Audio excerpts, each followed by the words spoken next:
Hello పిల్లలు, praise the Lord. Welcome to follow me యేసుని వెంబడించు. ఈరోజు లెసన్ ఒక చిన్న ప్రేయర్తో స్టార్ట్ చేసుకుందాం.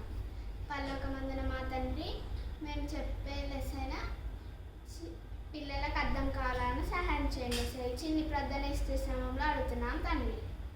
ఈరోజు స్టోరీ నేమ్ ఏంటంటే పిల్లలు, ఈరోజు స్టోరీ నేమ్ ప్రాడిగల్ సన్, తప్పిపోయిన కుమారుడు. ఒక ఊరిలో అంట ఒక ఫాదర్కి 2 సన్స్ ఉంటాయి, పెద్ద కుమారుడు, చిన్న కుమారుడు. అయితే పెద్ద కుమారుడు ఒబీడియంట్ ఉంటాడు, చిన్న కుమారుడేమో ఫాదర్ చిన్న కుమారుని ఫాదర్ గారవం చేసేసరికి నాటి అయిపోతాడు. పెద్దగా అయినాక చిన్న కుమారుడు వచ్చి, ఫాదర్ నా ఆస్తి నాకు ఇచ్చేయి, నేను వెళ్ళి మా ఫ్రెండ్స్తో ఎంజాయ్ చేస్తా అని చెప్పేసి తీసుకొని చాలా దూరం పోతారంట. అయితే ఏమవుతుంది, అక్కడ కరువు వస్తుంది, ఆయన దగ్గర మనీ అంతా అయిపోతాయి. అప్పుడు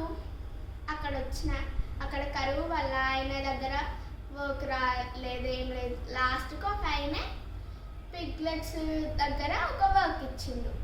అయితే అక్కడ ఉన్న పంది పొట్టు తిందామని చూస్తూ ఏమనుకుంటాను, నేను మా ఫాదర్ దగ్గరికి వెళ్ళి I'm not worthy to be your son, I'll be your servant అని చెప్పేసి అక్కడ మా ఫాదర్కి సర్వెంట్ లాగా ఉంటా అని అనుకుంటాడు. వాళ్ళ ఫాదర్ దగ్గరికి వెళ్ళి అవి చెప్దామనే లోపలనే వాళ్ళ ఫాదర్ పరిగెత్తుకుంటూ వచ్చి వాళ్ళ సర్వెంట్స్కి ఆయనకు ఒక రింగ్ పెట్టి, కొత్త షూస్ వేసి, మంచి డ్రెస్ వేసి ఇవ్వమని చెప్తాడంట పిల్లలు.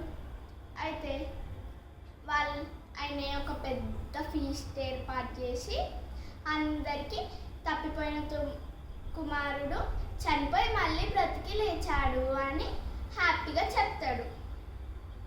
దీంట్లో ఉన్న మోరల్ ఏంటంటే, మనం దేవునికి ఎంత దూరంగా వెళ్ళినా మళ్ళీ దేవుడి దగ్గరికి వెళ్ళి మనం ఫర్గివ్నెస్ అడిగితే మళ్ళీ దేవుడు మనల్ని తన చైల్డ్గా యాక్సెప్ట్ చేస్తాడు.